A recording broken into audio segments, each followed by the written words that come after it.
আজ নয়া সরকারের মন্ত্রিসভার দ্বিতীয় বৈঠক। ডিএ নিয়ে আলোচনার প্রতিশ্রুতি মুখ্যমন্ত্রী শুভেন্দুর।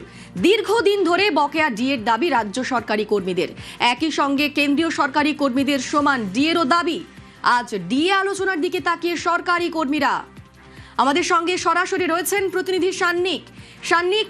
ডিএর দাবিতে এই লড়াই দীর্ঘদিনের। আজ মন্ত্রিসভার বৈঠকে ডিএ নিয়ে আলোচনা, কতটা প্রত্যাশা পূরণ হবে বলে মনে করছেন তারা সরকারি কর্মীরা?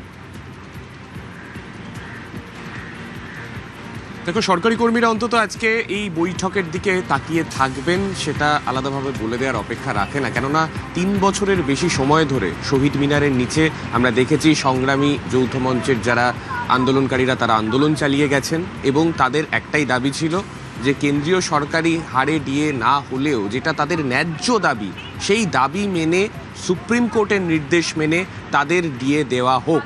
এবং সেই জায়গাতে আজকে তারা কি কতটা প্রত্যাশা রাখবেন সেই দিকে নজর রাখবো আমরা। আজকে আপনাদের এই বৈঠক থেকে কতটা প্রত্যাশা থাকবে? আমরা 1208 দিন ধরে বসে আছি এখানে মঞ্চে, ডিএ সহ অস্থায়ী কর্মচারী অভয়াকাণ্ড প্রাতিষ্ঠানিক দুর্নীতির বিরুদ্ধে।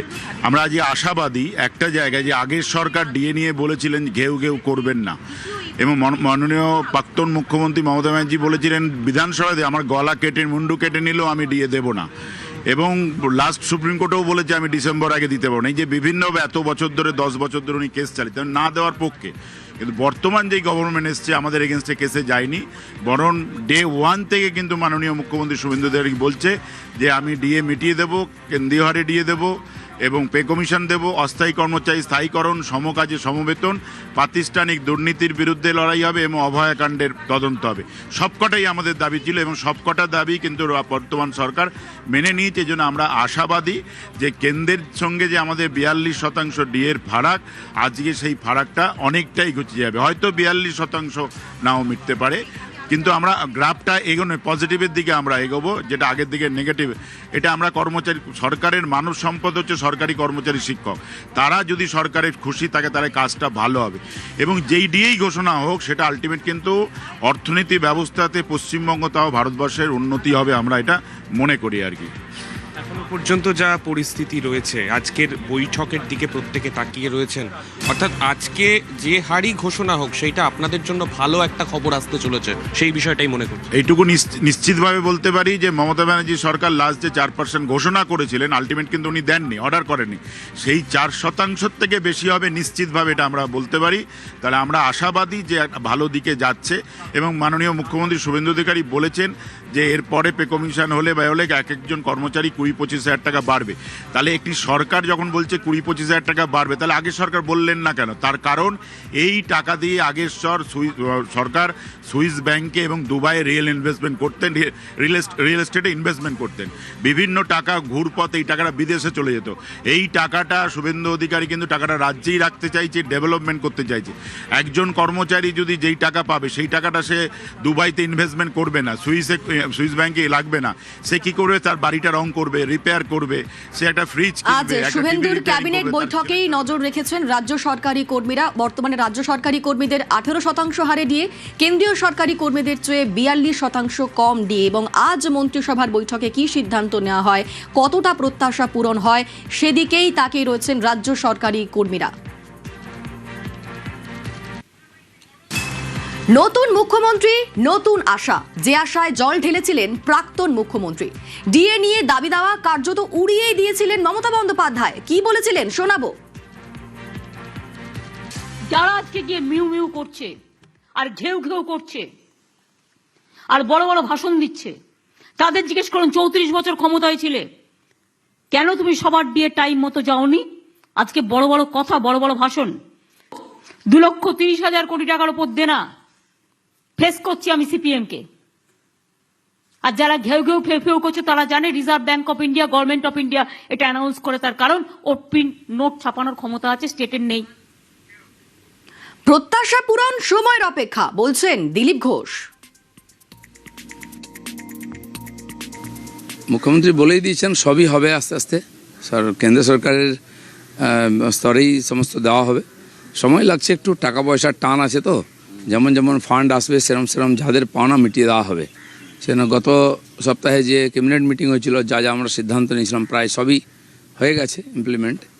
এবারে এই ধরনের কিছু পেন্ডিং বিষয় আছে, সেগুলো নিয়ে আজকে চর্চা হবে আর তার অ্যাকশন দেখতে পাবেন। পাখির চোখ নির্বাচনী প্রতিশ্রুতি পূরণ। আজ মন্ত্রিসভার দ্বিতীয় বৈঠক, সেখানে আলোচনা হবে ডিএ এবং সপ্তম পে কমিশন নিয়ে। মন্ত্রিসভার প্রথম বৈঠকের পরই জানিয়ে দেন মুখ্যমন্ত্রী শুভেন্দু অধিকারী। আমরা পরবর্তী সোমবার আবার একটি ক্যাবিনেট মিটিং করব। পে কমিশনের বিষয়ে, এরিয়া ডি এর বিষয়ে আমরা পরবর্তী ক্যাবিনেটে সেগুলো করব।